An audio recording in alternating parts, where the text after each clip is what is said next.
Madhava Kunjabihari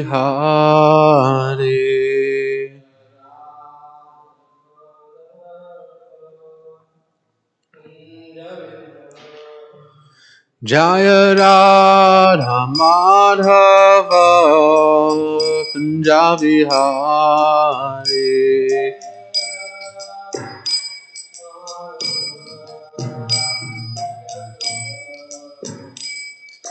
Gopi Jana Vallabha Girivardhari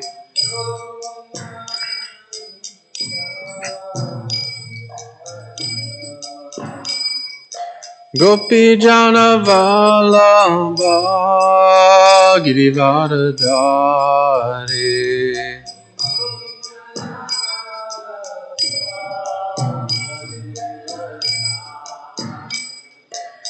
Yashodanandana Braja Jana Ranjana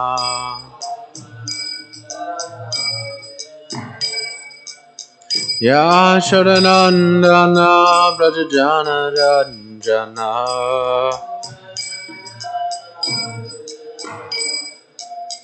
Yamuna Tira Vanachari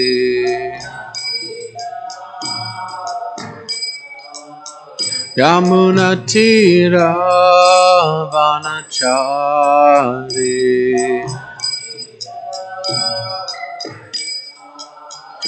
Jaya Radha Madhava Kunjabihari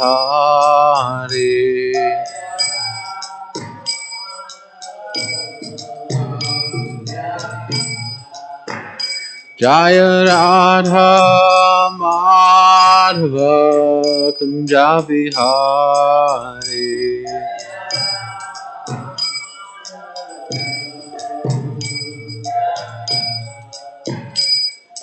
Gopi Jana Vallabha Girivardhari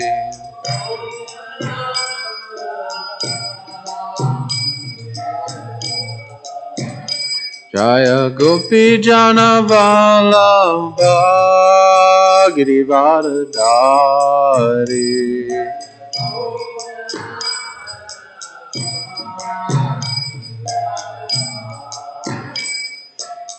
Yashodanandana Braja Jana Ranjana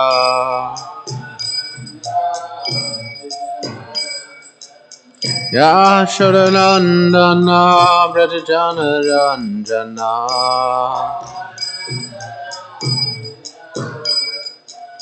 Yamuna Tira Vanachari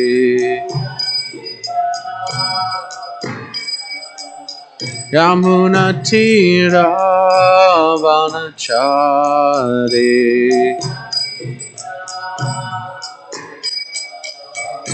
Jaya Radha Madhava Kunjabihari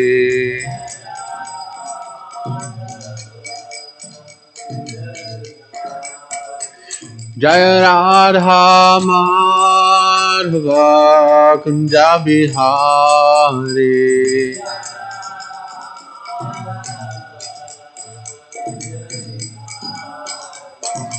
Gopi Jana Vallabha Girivardhari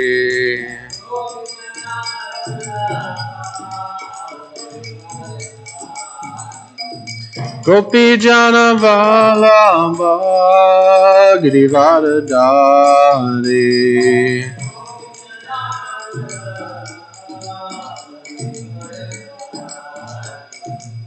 Yashodanandana Braja Jana Ranjana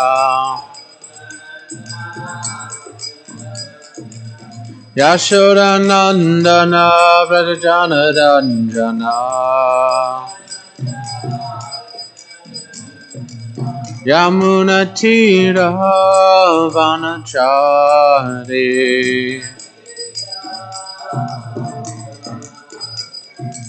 Yamuna Tira Vanachari Hare Krishna, Hare Krishna, Krishna Krishna, Hare Hare, Hare Rama, Hare Rama, Rama Rama, Hare Hare.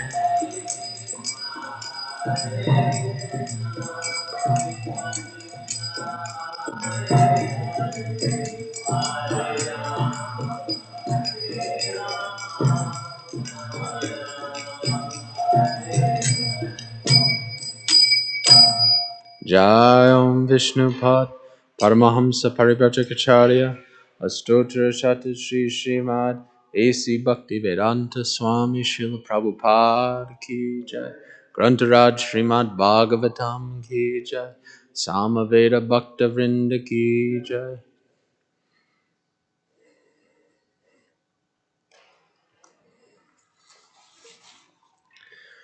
Om Namo Bhagavate Vasudevaya. Om Namo Bhagavate Vasudevaya.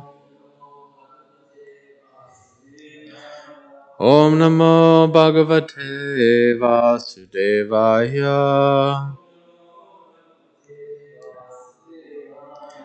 Narayanam Namaskritya Naram Chaiva Narottamam Devim Sarasatim Vyasam Tato Jayamudirayat Nasta Precho Bhadreshu Nityam Bhagavata Sevaya Bhagavati Uttama Shloke Bhaktir Bhavati Naishtiki Mukam Karoti Vachalam Pangulangayate Girim Yat Kripatamaham Vande Shri Gurundinatarinam Paramananda Madhavam Shri Chaitanya Isharam Om Jnanatamrandasya Gananjana Shalakaya Chakshurunmilitam Yena Tasmai Shri Gurave Namaha Namo Vishnu Padaya Krishna Prashtaya Bhutale Srimate Romapada Swami Ati Namine Namo Vishnu Padaya Krishna Prashtaya Bhutale Srimate Bhakti Vedanta Swami Ati Namine Namaste Saraswate Deve Gauravani Prachardine Nirvisesha Shunyavadi Pasyata Deshatadine. Good morning. Reading from Srimad Bhagavatam, Canto 10, Chapter 73, Text 7 and 8. We'll be chanting Text 7, then I'll read Text 8. Krishna Sandarshana Hlada Dvasta Samrodhana Klamaha Prashasham Rishikesham Gribi Pranjalayo Nripaha Krishna Sandarshana Hlada Vasta Samrodhana Klamaha Prashasham Surhishikesham Gribhi Pranjalayo Nirpaha Krishna Sandarshana Hara Vasta Samrodhana Klamaha Prashasham Surhishikesham Gribhi Pranjalayo Nirpaha. Please chant.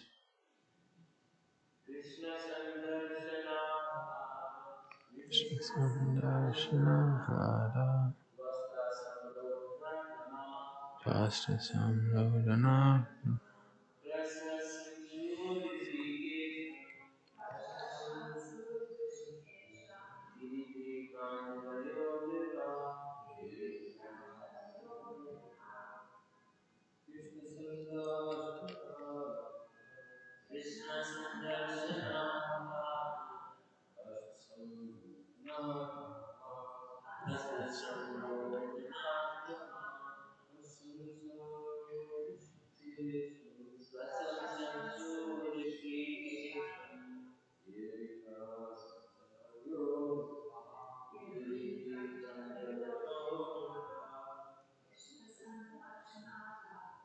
Krishna Sandarsana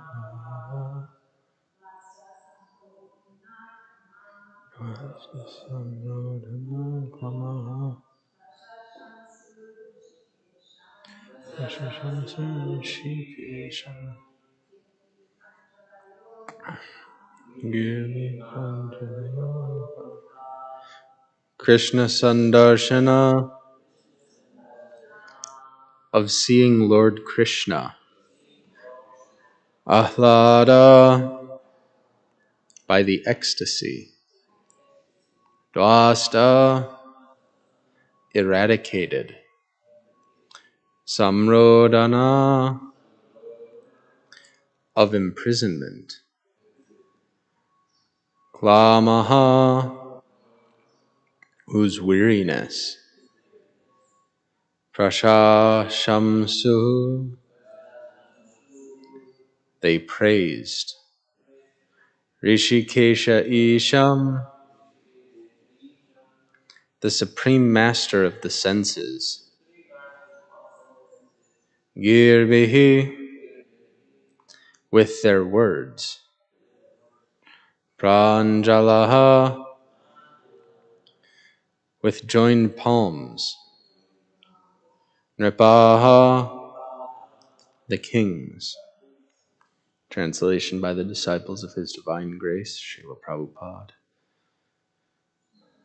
The ecstasy of beholding Lord Krishna, having dispelled the weariness of their imprisonment, the kings stood with joined palms and offered words of praise to that supreme master of the senses.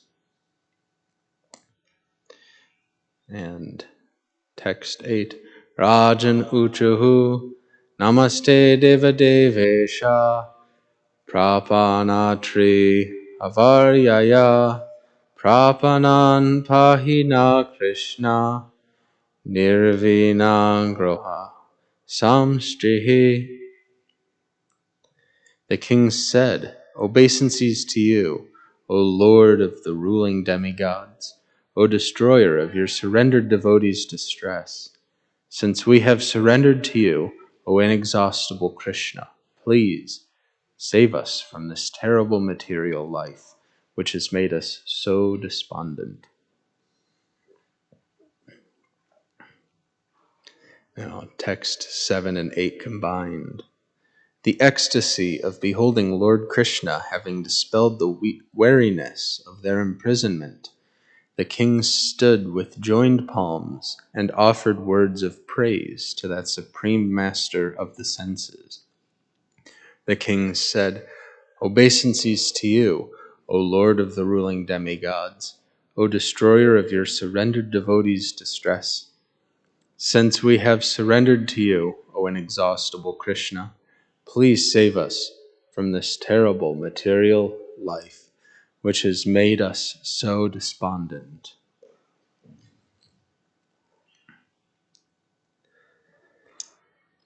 So, excuse me, we can see from this that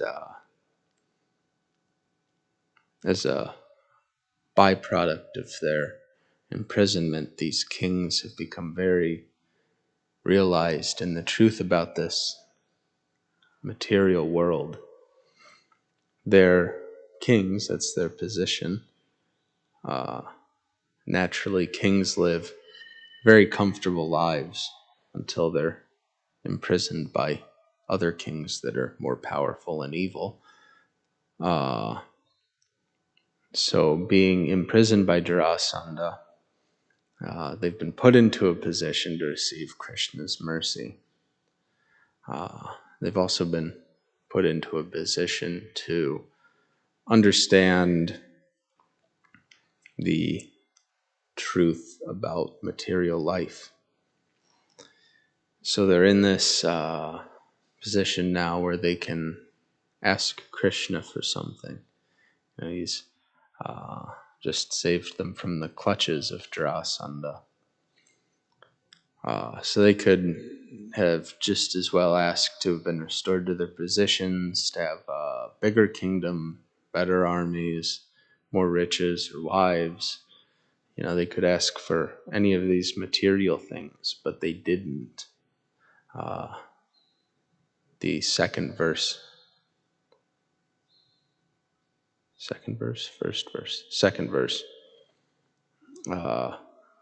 says that they've come to a position of despondence, but they've also come to a position of surrender to Krishna. And so being in that position where they can directly surrender to Krishna and directly ask Krishna for some benediction or some boon or some relief from their suffering, they're asking the right question.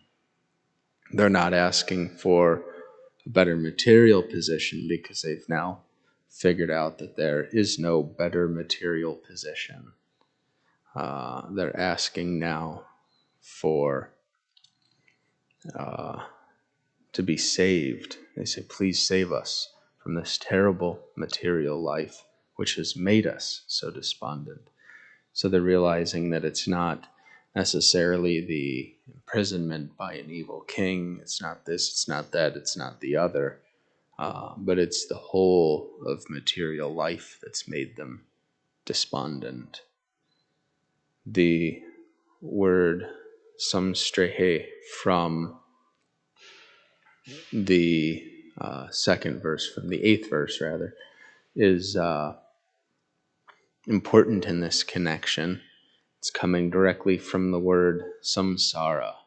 Samstrehe means literally the material existence. So these kings aren't asking for anything material. In fact, they're asking for the opposite. They're asking to be delivered from the material, which is a very elevated position to be in intellectually. So many of us are conditioned, and we still have the tendency to ask for material things from Krishna. It was maybe a week or two ago, I was sitting at the front desk, and this father and son are walking out of the temple room. The father looks at the son, and they're perfectly right in front of me for this, so it had to have been more than coincidental. And the father turns to the son and goes, "So, what did you ask God for today?" This really little too perfectly illustrates a lot of people's relationships with God, with Krishna. So many times we've treated Krishna like a metaphysical Amazon Prime, asking for this, that, or the other. This isn't the proper thing to be asking for, though. We find out from elevated personalities that tell us how we should actually be praying to Krishna, what we should actually be asking for. We can certainly ask for these things, these material things, but they're not ultimately going to relieve our problems. There's a very, very popular prayer amongst Christians called the Our Father prayer, where they ask God to give us this day our daily bread. But this is, we can observe, almost absurd to ask for. Some people, lots of people who don't pray for their daily bread are still fed very nicely. And there's plenty of people who don't pray, or who do pray to ask for their daily bread, who are starving to death. God is naturally arranging for all of the animals to eat daily or as necessary. So if God's arranging for the animals, why would he decide, no, these humans, they're going to have to ask for food. I'm not just going to give them facilities to eat. They have to come and ask me for it, and then I'll give it to them. It's kind of an absurd way to think. What to speak of the temporality of praying in this way. When we pray like this, give us this day our daily bread. This is keeping ourselves perfectly situated to that samstrehe talked about in the 8th verse. We're still accepting the continual cycle of birth, disease, dwindling, death, and rebirth. And we're not making any endeavor to go beyond that. It's not addressing the big-scale problem, the eternal problem that we face, but instead focusing on something so small it becomes unimportant the next day. Oh, I asked for my daily bread yesterday, now I don't have bread, so I better ask for it. What to speak of lifetime after lifetime of praying, give me bread, give me bread, give me bread. We end up trapped in the same cycle. This doesn't mean that we don't acknowledge where our bread is coming from. This is an important thing to do. Ishopanishad tells us that those of us who don't acknowledge who the proprietor is, who is owning everything, who's giving us everything that we have, we're actually thieves by not giving proper recognition. But acknowledging the source and only asking for material things, those are two separate things altogether. In Rupa Goswami's Bhakti Rasamrita Sindhu, we also find this in the Chaitanya Charitamrita. It says, Anyabhilashita shunyam jnana karmadi anavritam anukulyena krishnanu shilanam bhaktir uttamam. When first-class devotional service develops, one must be devoid of all material desires, knowledge obtained by monistic philosophy, and fruitive action. The devotee must constantly serve Krishna favorably as Krishna desires. That's the 11th verse of Bhakti Rasamrita Sindhu. Then the 12th verse tells us, Rishikena Rishikesha Sevanam Bhaktir Uchyate. Bhakti means to engage all of our senses in the service of Rishikesh, the master of the senses, the Supreme Personality of Godhead. If we aren't engaging our senses in this service, then we're not engaging in the service. When we allow our senses to be entangled by thinking, give me daily bread, another not so serious but more chiding prayer is a big TV and a house by the sea, Om Jaya Jagadisha Hari. When we pray in this way, we're excluding ourselves from bhakti as described by Rupa Goswami. We're not thinking, how can I engage in serving Krishna? We're thinking, how can Krishna engage in serving me? I think this or that or the other, some daily bread or whatever it is, would be very good. So I'll ask for that. We have these tendencies, though, toward the material, to ask for material desires due to so much contact with the material energy. We've been in Maya for so long that we don't quite know anything else. We can sometimes figure out that we're unhappy here, but we can't figure out beyond that. We can't help but think that we're only experiencing some incorrect permutation of the material energy.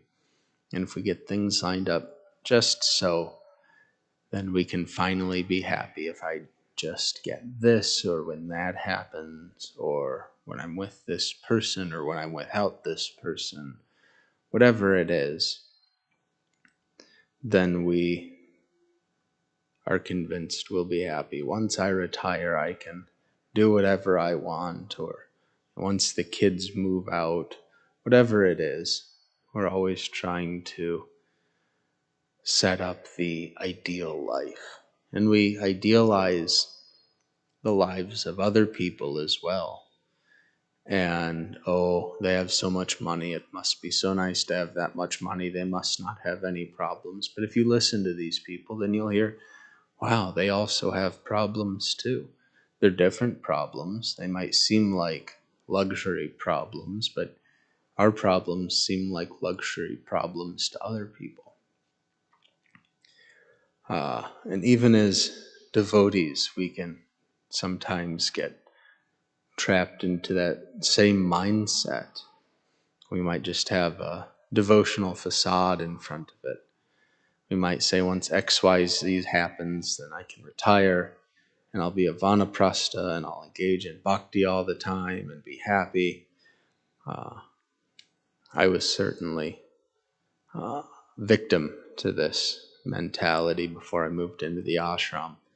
I was thinking that once I become a full-time brahmachari, then everything will be perfect. I'll be happy. I won't have to worry about anything. It'll all, be taken care of, and no effort on my part. I can just, chant my rounds and distribute books and do whatever else brahmacharis do, and everything will be fine and dandy.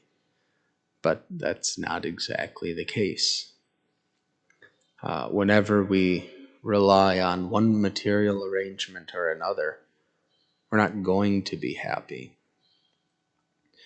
We have to stop telling ourselves fairy tales about how later, when things are different, they're going to be better when I get this, or when whatever it is.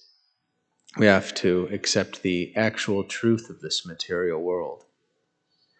That's to say that we have to come to realize there is no happiness in this material world. This is not a place meant for us to be happy.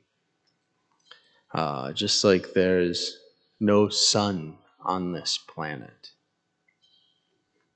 that means that there's actually no light coming from this planet itself.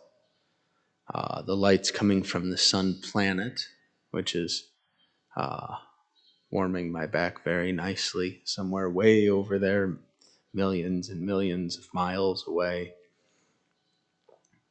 And it's coming from this sun planet, and it's traveling so far to reach us. But without the sun, what happens? We experienced, 90% of that yesterday when the sun is covered up. We experienced 100% of it last night when the sun was on the other side of the globe. Without the sun, there's darkness. Similarly, in the spiritual world, there's no need for a sun. The spiritual world is self-luminous. So in this world, we think that by something external, we'll become happy.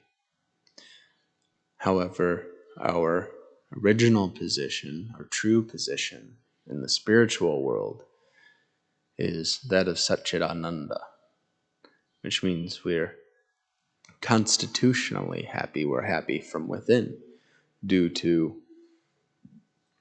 contact with Krishna. We're not deluded in this way that we're thinking that something else has to happen. It's naturally happening on its own. So this happiness is coming from Krishna, who's called Rama, which we know as the reservoir of pleasure, is the meaning of Rama. And it's only when we turn ourselves towards Krishna that we experience the sunray-like happiness that is coming from him. And we can ask, okay, well, how is this done? As stated earlier from Bhakti Rasamrita Sindhu, this is done by engaging our senses in devotional service. We can understand from the 9th and 18th chapters of the Bhagavad Gita that Krishna is wanting us to always think of him when he says twice, Manmana Bhava Mad Bhakta. We should be engaging our mind in always thinking of Krishna, using our intelligence, thinking how to serve Krishna, using our body to render that service and to pay obeisances to Krishna. But this hasn't become so easy due to the degradation of this day and age, due to the degradation of Kali Yuga. Previously, one had to have very strict qualifications to serve the deity. You had to be born in a Brahmin family to directly serve the deity. You had to have the intelligence to remember so many mantras, mudras, and other intricacies of worship.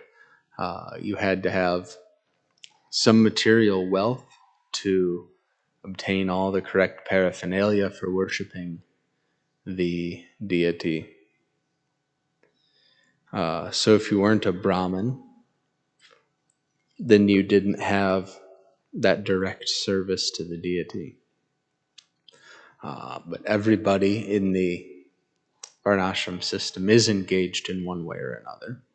So the Kshatriyas give protection to the Brahmins, and along with the Vaishyas, they're giving donations.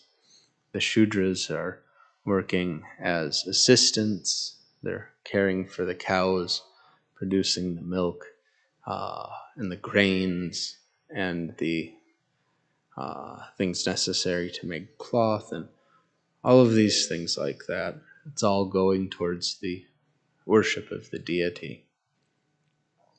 But now our society is not set up in a way that's capable of properly supporting Brahmins. We can also find that the paraphernalia for deity worship is all contaminated. There's nothing that is truly offerable, because one way or another, everything is contaminated by this age of Kali.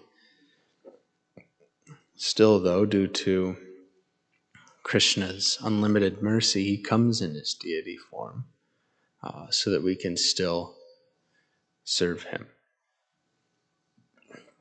But it's not without great difficulty that this worship is going on.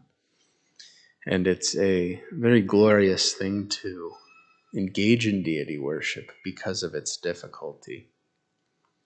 But there are ways that are not just easier, but a little more broadly applicable, a lot more broadly applicable, specific to this day and age, for how we can engage in the direct service of Krishna, how we can engage ourselves in bhakti.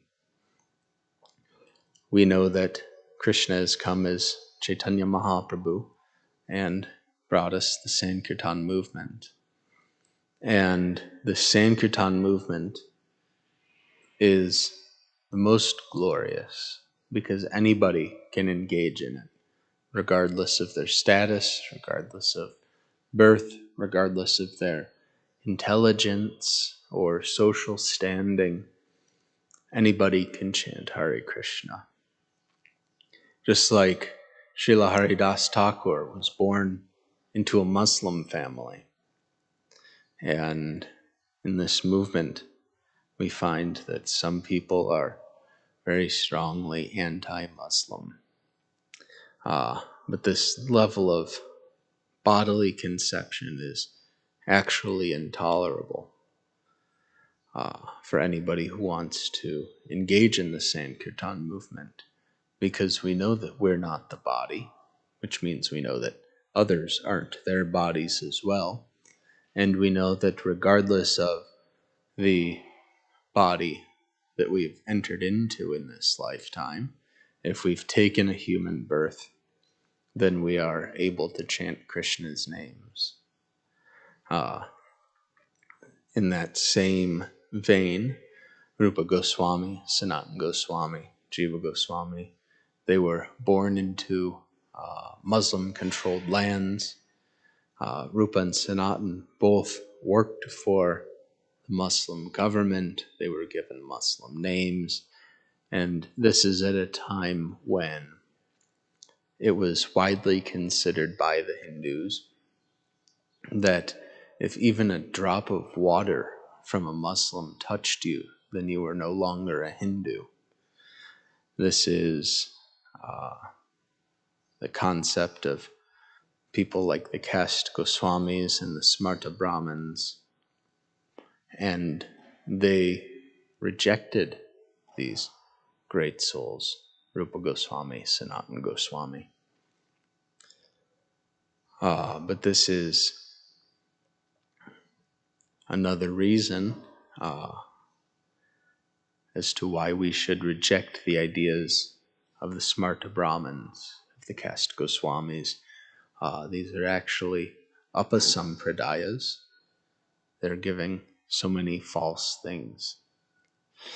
Srila Prabhupada was very clear about this, that we reject their teachings for this reason. Similarly, some of Srila Prabhupada's own godbrothers thought that it was impossible to make Western devotees. Even at the end of Prabhupada's pastimes, some of his godbrothers were coming and saying these Westerners aren't actually devotees. They're not real devotees.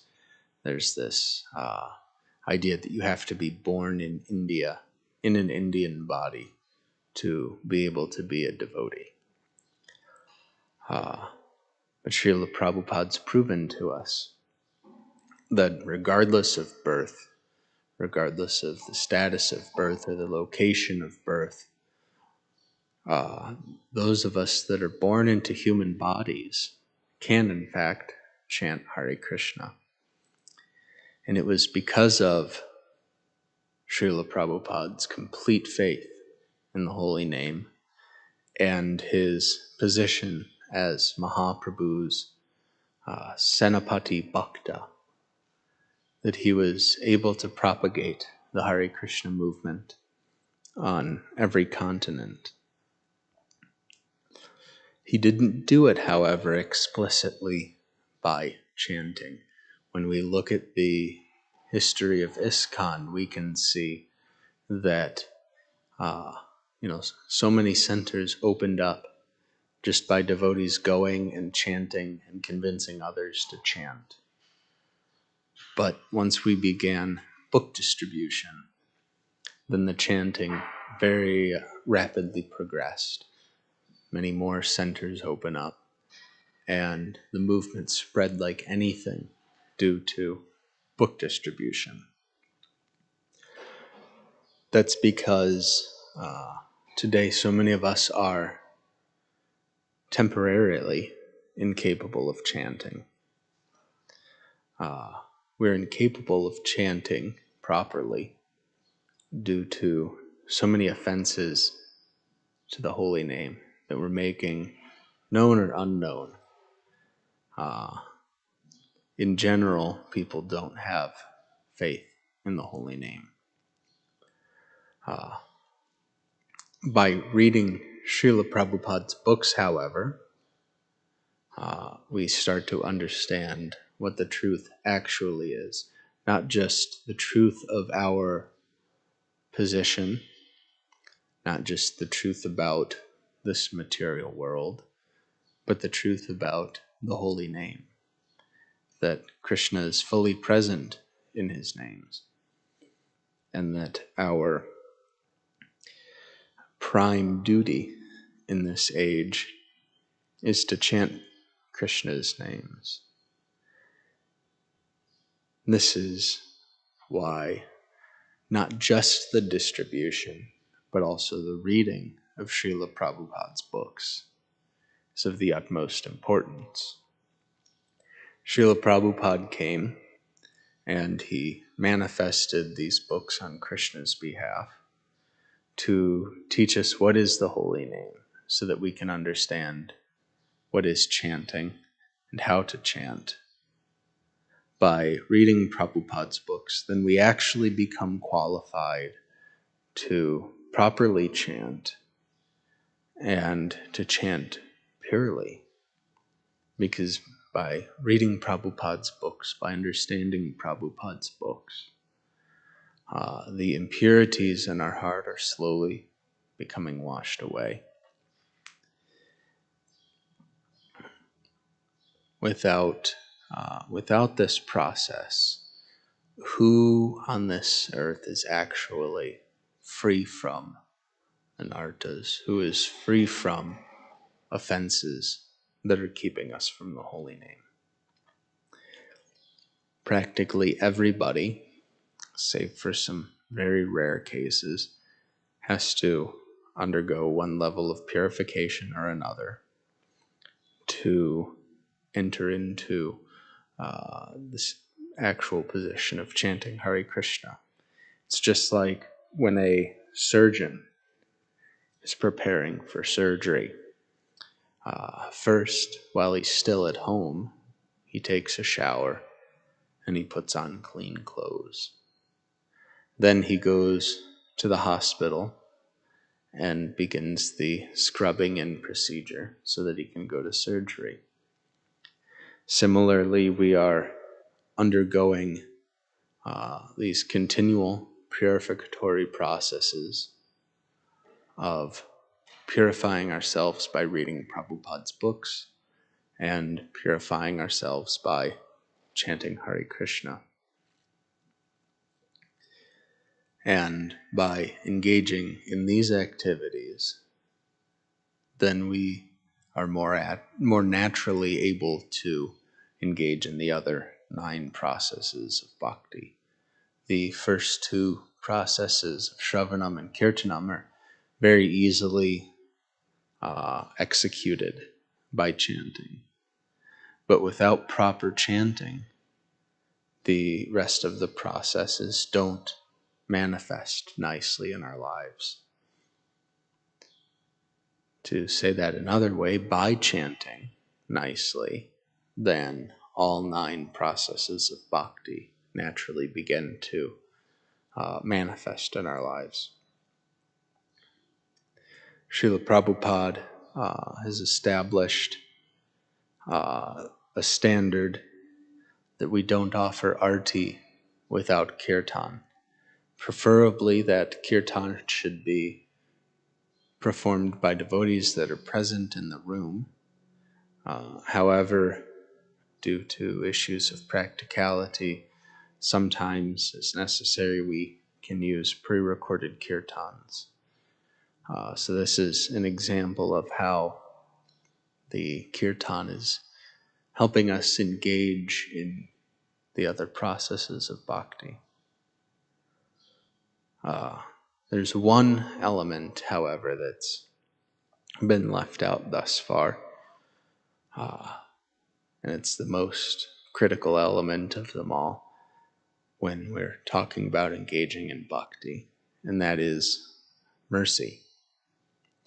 We need the mercy of both the pure devotee and Krishna to be engaging in bhakti. We can see by the example of the kings that the mercy of Krishna is not necessarily easy to obtain.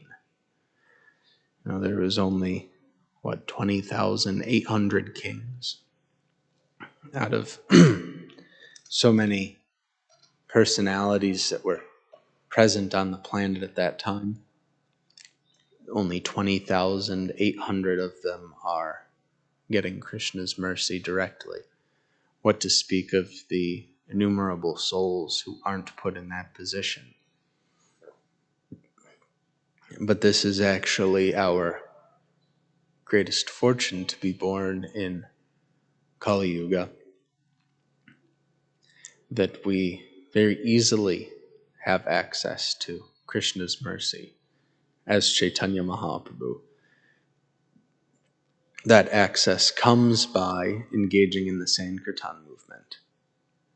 And it is twofold. It's not just that we're getting the mercy of Mahaprabhu, but we're also getting the mercy of his pure devotee, Srila Prabhupada, by engaging in book distribution, by engaging in honoring Srila Prabhupada's books, like we're doing right now by reading and discussing them. So we're actually double fortunate that we're getting the mercy of both at the same time very easily. There's not very difficult austerities to perform. We don't have to have some very, very niche position to get the mercy. All we have to do is read some books and chant Hare Krishna, and we get all of the mercy. We don't have to struggle anymore. We don't have to fight for a satisfactory material situation that isn't going to come. We don't have to ask for our daily bread. It's already coming. We don't have to ask for impersonal liberation. We don't have to ask for so many things that aren't actually going to fulfill us, that aren't actually going to be satisfying. In this age of Kali Yuga, we're actually the most fortunate because we're engaging in the highest form of transcendence with practically no prerequisite. And naturally, one that has great wealth should share that with others. It's improper that we just hoard all of this mercy to ourselves. And by attempting to do so, by not preaching, we are actually removing ourselves from that same shower of mercy. We might not have the good fortune of these kings to ask Krishna directly to save us from material existence, to directly surrender to Krishna's lotus feet. But we actually have something higher than that. We get to engage in devotional service directly by assisting Krishna's most confidential servant. Just like we serve Krishna in the ways that he wants to be served, not by our own concoction, we can also serve Krishna's pure devotees in the ways that they want to be served. So Srila Prabhupada has told us to read his books, to distribute his books, to chant Hare Krishna, to take care of the devotees nicely, to maintain the temples nicely. There's so many different ways that we can engage in this service. So we're all very fortunate that according to our propensity, we can engage very nicely. And not just that, but Srila Prabhupada has told us that the further down the line the service is, the sweeter it gets. This means that when we are serving the servant of Lord Chaitanya's Sanapati Bhakta. We're relishing this incredibly sweet service very deeply. This is our greatest fortune.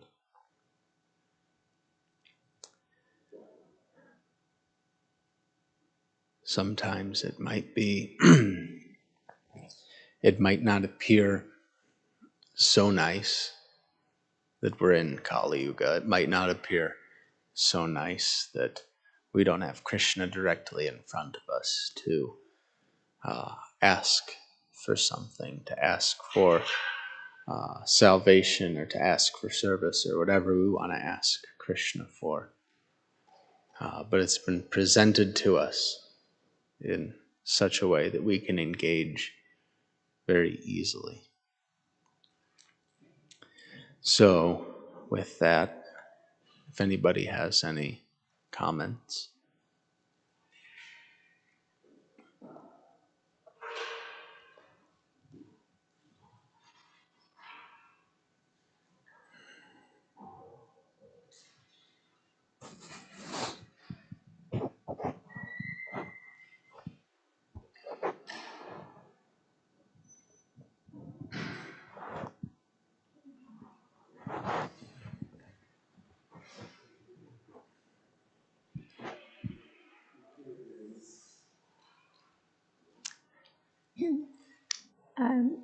The kings were realizing that material life was bringing about a certain sense of despondency, and you were highlighting that it's actually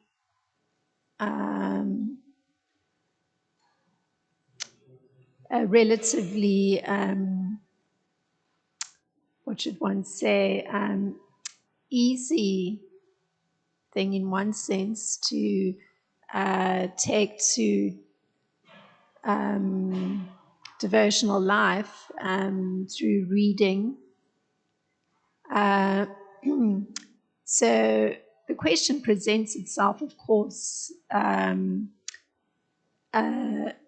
in one sense, one becomes doubly aware of the fact that material life is difficult if one takes to devotional life. So, because the reality becomes more visible. So, one could say then that actually despondency could very easily be lurking even in taking up devotional life. So that's the question.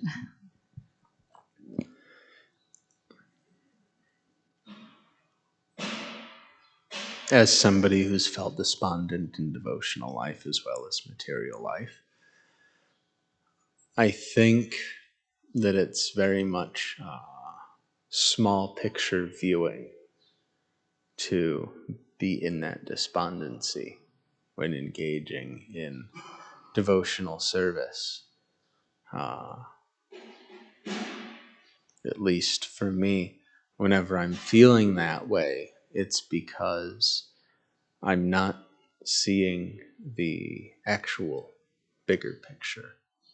I'm seeing a slightly bigger picture than I did beforehand. I'm seeing that there is, in fact, another side to things. But I'm seeing the disconnect as well.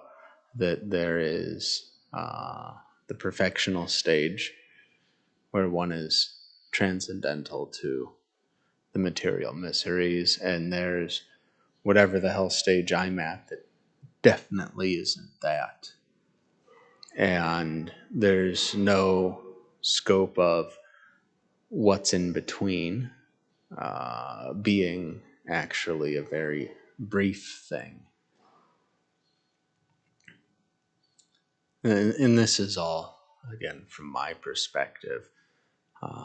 But whenever I let myself get wrapped up in that, then I'm simply not acknowledging that this life is very short, and Mahaprabhu's mercy is very intense, and that can,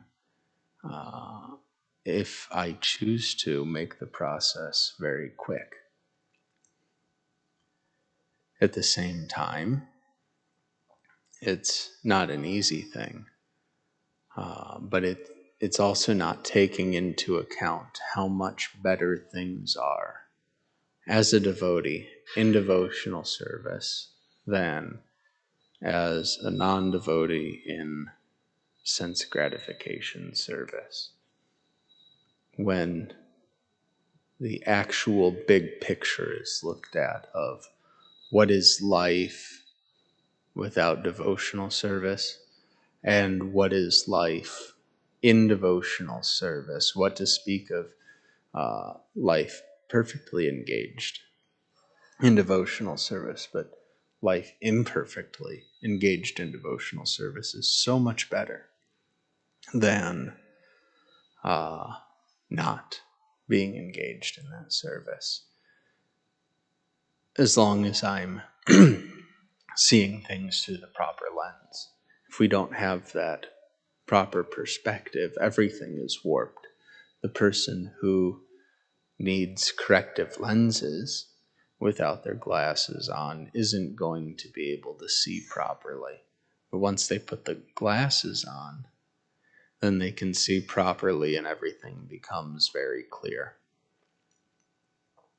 So in that same way, having the proper perspective on life, that even when we're trying to be devotees, even when we're trying to engage, still it can be very difficult.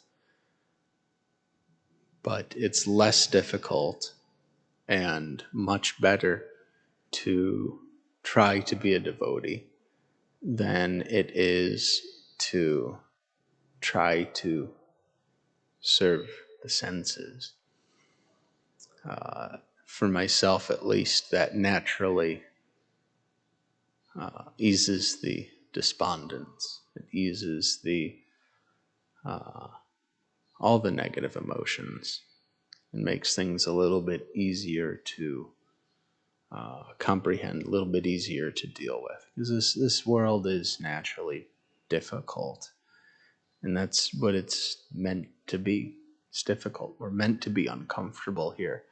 If Krishna gave us a place that we were as comfortable here as we are in the spiritual world, then why would we ever go back to the spiritual world? But as far as I can tell, we're here so that we can live out our little nonsensical fantasies of being Ishwar and realize that that's not going to work, and then go back to our original position with Krishna. Now, there's a lot of people that'll argue about things like that. A lot of people. And there's a lot of different arguments to be made, but as far as I can tell, this material world is set up to eventually, if we're a willing participant, redirect us towards Krishna. And sometimes even that despondency can be useful if we're in the right frame of mind to engage it in a useful manner. It can also be the antithesis of useful. But it's all a matter of perspective.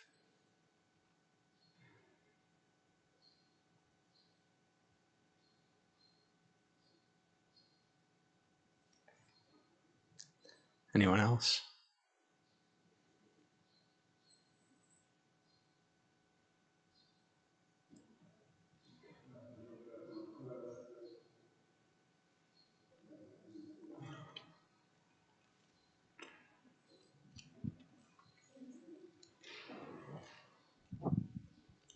I was saying, I forgot my hearing to charge it up last night, so I have to look back on the class.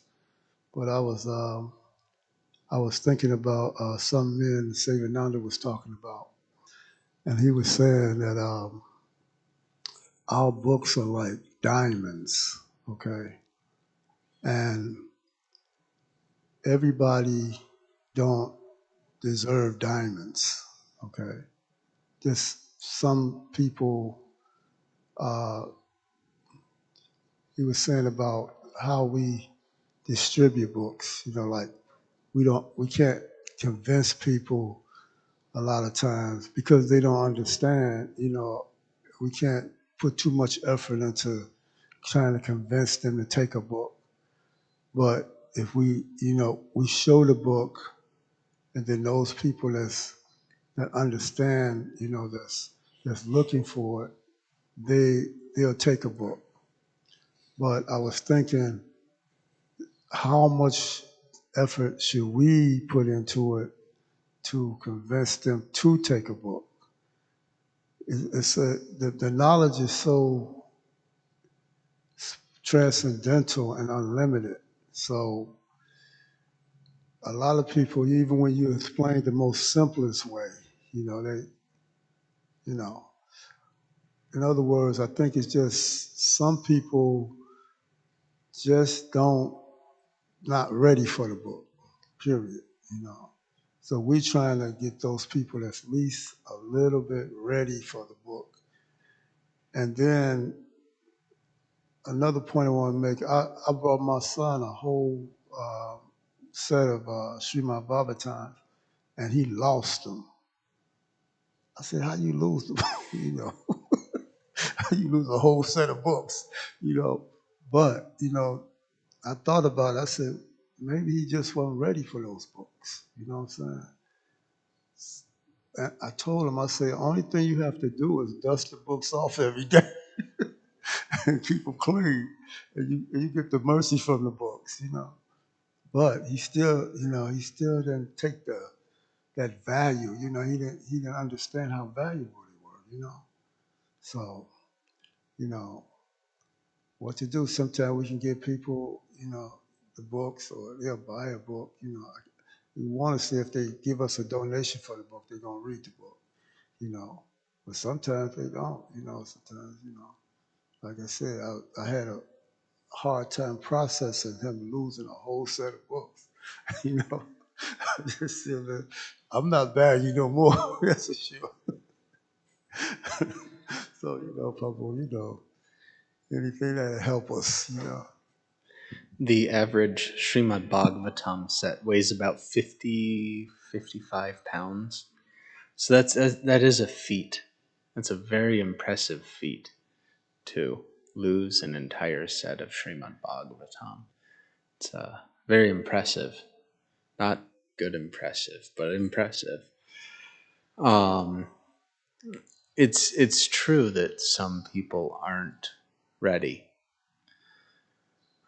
The Bible uses this metaphor or analogy. Don't cast pearls before swine.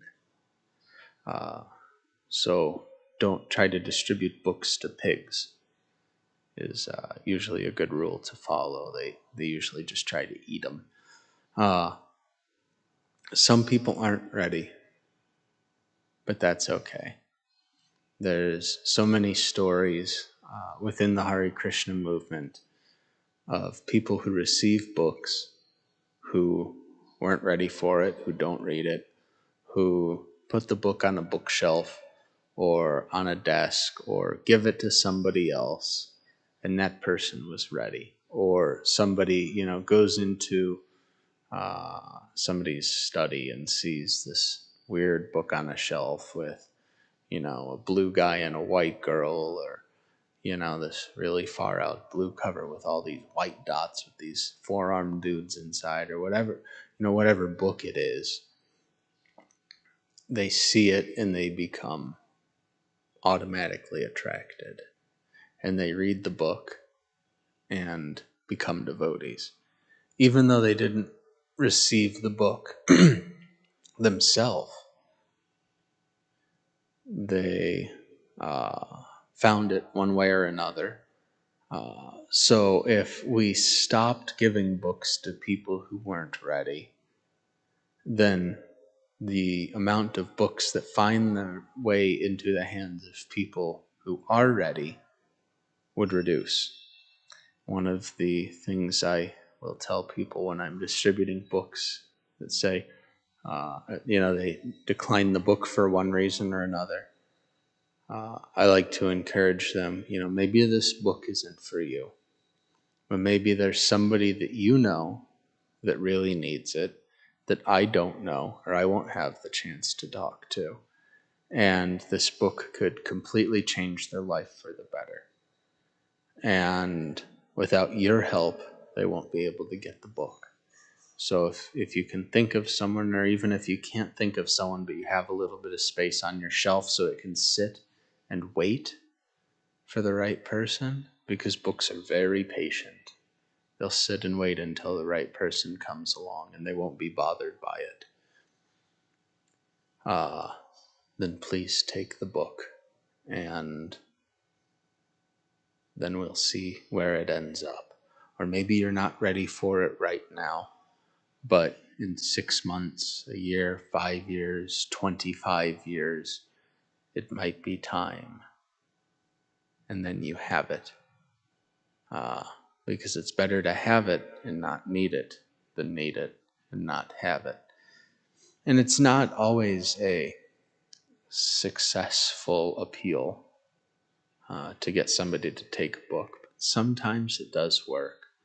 But more importantly, it's the truth. We don't know who is and isn't ready. We don't know who is and isn't qualified. We don't know the cause of Mahaprabhu's causeless mercy. It's just our job to go and be the messenger. As even Prabhupada himself said, I'm just a postal peon delivering the message. And whoever receives it, receives it. So it's not that we go out and try to determine who is worthy of a book, because who is worthy of this knowledge? In this day and age, nobody. We're all so degraded.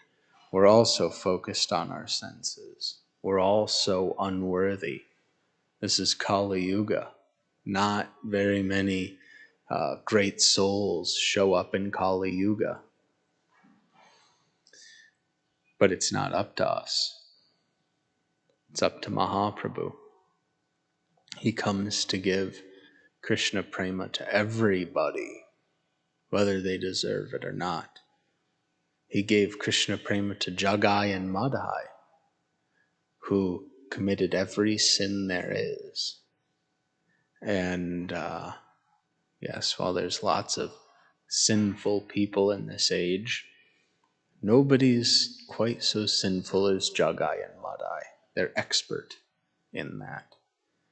And because of the mercy of Mahaprabhu, they received Krishna Prema. They became pure devotees.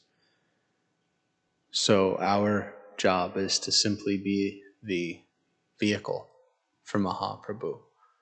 We're the vehicle for Prabhupada. We're the vehicle for Krishna to get to the people they need to get to. And we don't lament when somebody doesn't take a book.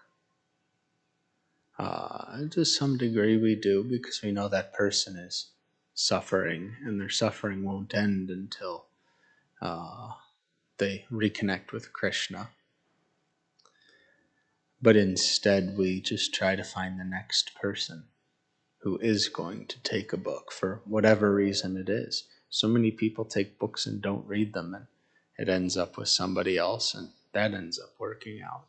And then they get a little bit of mercy just for helping pass the book along to the right person.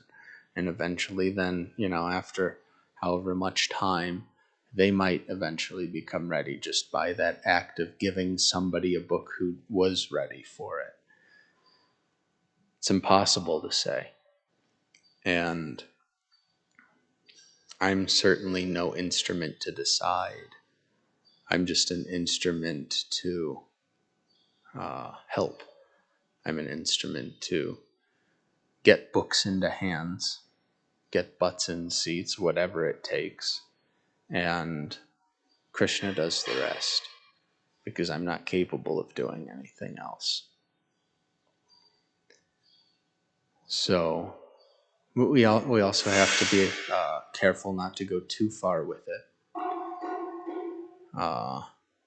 We can't shove books down people's throats. You can't make somebody who doesn't want a book take it. But we have to present to everybody, and anybody that's willing to take it for whatever reason, then we give it to them.